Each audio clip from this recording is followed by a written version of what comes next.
Assalamualaikum warahmatullahi wabarakatuh. Segala puji bagi Allah Subhanahu wa Ta'ala yang telah memberikan kita nikmat sehat dan kesempatan untuk belajar serta menelaah sejarah.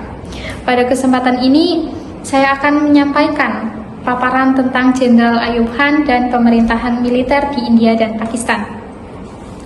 Materi ini sangat penting untuk kita pahami bagaimana kekuasaan militer mempengaruhi arah politik dan demokrasi di suatu negara, serta perbandingan menarik antara dua negara bertetangga yang sama-sama merdeka pada tahun 1947 tetapi menempuh jalan yang sangat berbeda dalam membangun sistem pemerintahannya.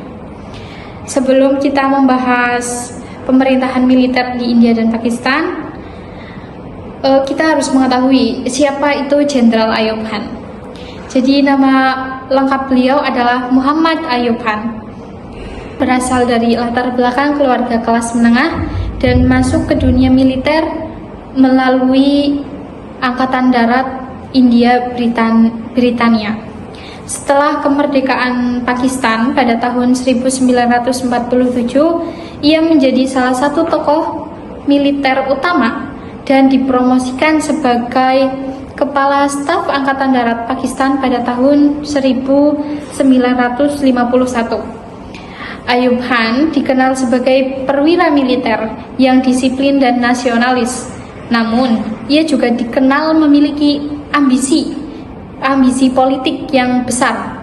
Dalam masa-masa awal kemerdekaan Pakistan, terjadi kekacauan politik yang cukup serius, di mana pemerintahan sipil sering tidak stabil dan kabinet sering berganti, dan tidak ada satupun partai yang benar-benar kuat secara politik maupun ideologis. Situasi inilah yang akhirnya membuka jalan bagi militer untuk ikut campur tangan dalam urusan pemerintah. Pada tanggal 7 Oktober 1958,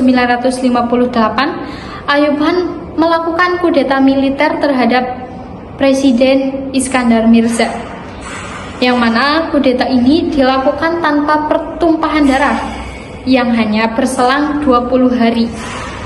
Dan Ayub Khan juga memaksa Iskandar Mirza untuk mengundurkan diri dan meninggalkan negara. Sejak saat itu Ayub Khan resmi menjadi Presiden Pakistan sekaligus juga menjadi presiden militer pertama yang mengambil alih kekuasaan secara penuh di negara tersebut. Ayub Khan kemudian menangguhkan konstitusi dan membubarkan parlemen dan memerintah dengan menggunakan dekret militer. Ia juga menetapkan undang-undang darurat militer dan menunjuk dirinya sebagai penguasa tertinggi di negara tersebut, di mana langkah-langkah ini menjadi tonggak awal pemerintahan militer di Pakistan dan membuka jalan bagi tradisi intervensi militer dalam politik tersebut. Untuk memberikan legitimasi terhadap kekuasaannya, Ayub Khan ini memperkenalkan sistem yang disebut demokrasi dasar atau basic democracies pada tahun 1959. Dalam sistem ini, pemilihan umum itu tidak dilakukan secara langsung oleh rakyat, tetapi melalui lapisan-lapisan pemilihan lokal yang akhirnya bermuara pada pemilihan presiden dan perwakilan lokal yang sudah disaring dan dikontrol oleh pemerintah. Meskipun namanya demokrasi, sistem ini pada dasarnya adalah bentuk kontrol politik dari atas, yang mana tujuannya itu untuk mengurangi pengaruh partai-partai politik besar yang dianggap tidak stabil dan terlalu banyak konflik sosial atau konflik internal. Selain itu, media dikontrol ketat, dan aktivis politik itu dibatasi geraknya, dan juga kebebasan berserikat serta berpendapat dikekang.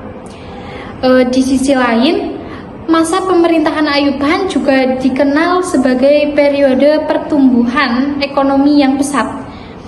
Ia juga menjalankan kebijakan ekonomi yang berorientasi pada pembangunan, mengundang investasi asing, dan juga memperkuat sektor industri serta pertanian.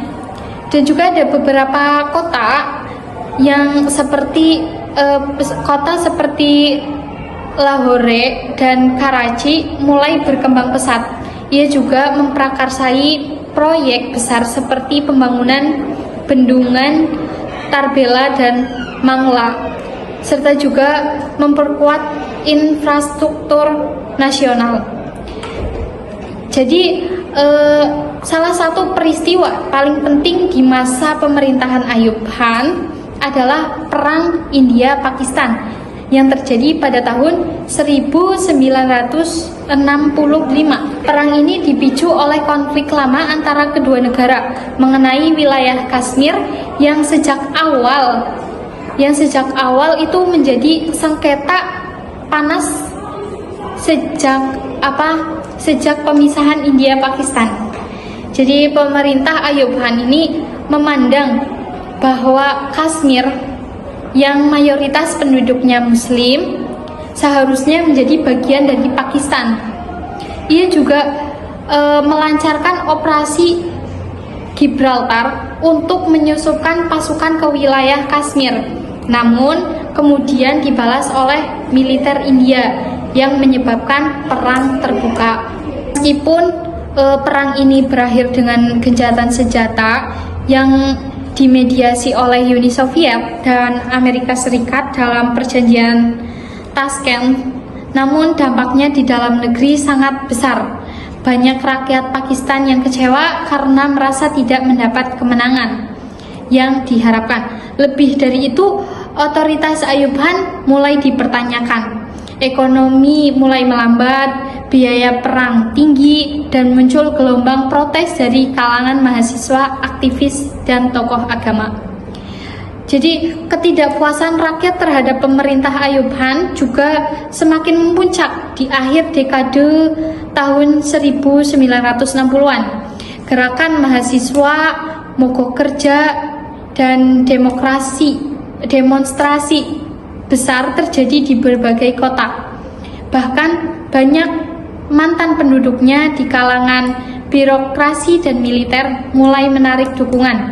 Dalam kondisi ini yang semakin tidak terkendali, pada bulan Maret tahun 1969, jadi Ayub Han mengundurkan diri dari jabatan presiden dan menyerahkan kekuasaannya kepada Jenderal Yahya Han yang juga berasal dari militer. Yang hal ini itu menandai kelanjutan pemerintah militer di Pakistan dan mempertegas bahwa sistem sipil di negara itu belum kuat berdiri sendiri. Berbeda dengan Pakistan, India itu sejak awal kemerdekaannya berhasil mempertahankan sistem demokrasi parlementer. India juga menetapkan konstitusi pada tahun 1950.